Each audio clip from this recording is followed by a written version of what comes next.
اس وقت ایک نہایت اہم مسئلہ درپیش ہے، وہ یہ ہے کہ بھینسے کی قربانی کا شرعی حکم کیا ہے، جسے آپ کٹا کہتے ہیں، کٹے کی قربانی کا شرعی حکم کیا ہے۔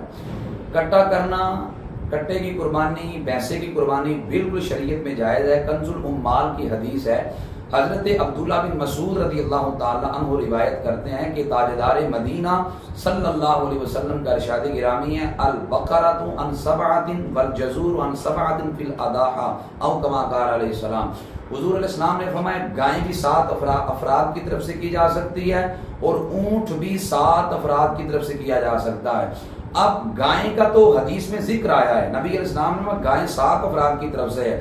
دنیا بھر کے تمام فقہا، محدثین اور تمام لغت کے اماموں نے لکھا ہے کہ جو بھینس ہے وہ گائے کی قسم میں سے ہے، جو الگ چیز نہیں ہے، بلکہ تمام تر لغت کے اماموں نے اس کو بڑی تفصیل کے ساتھ لکھا ہے کہ جو بھینس ہے یہ گائے کی ایک قسم ہے، کوئی الگ قسم نہیں۔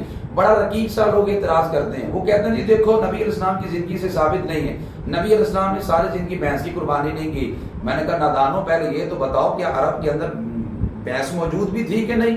عرب کے اندر بھینس موجود ہی نہیں تھی، اس وجہ سے وہ لوگ بھینس کی قربانی نہیں کرتے تھے۔ باقی یہ کہنا کہ نبی علیہ السلام نے نہیں جو کام کیا وہ کام ناجائز ہے، پھر ہم بڑے پیار سے آپ سے پوچھتے ہیں کہ یہ مسجدوں کے جو محراب بنے ہیں کیا نبی علیہ السلام کی ظاہری زندگی میں تھے؟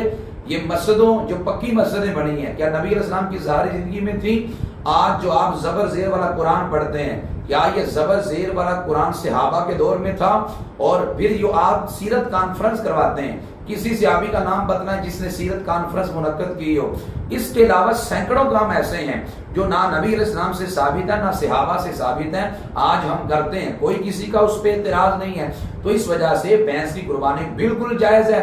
اور ایک بات یاد رکھ لیں، اگر کوئی آپ کو کہے کہ کٹے کی قربانی جائز نہیں ہے، آپ صرف ایک سوال اس سے کہ اس کو بولو بھائی حدیث میں آپ دکھا دیں کہ کسی جگہ پر نبی علیہ السلام نے بھینس کی قربانی سے منع کیا ہو، پھر ہم بھینس کی قربانی کرنا صرف چھوڑیں گے ہی نہیں بلکہ تیرے مسئلے کو بھی قبول کریں گے۔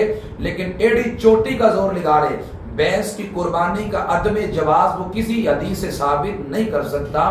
اللہ ان کو عقل عطا فرمائے۔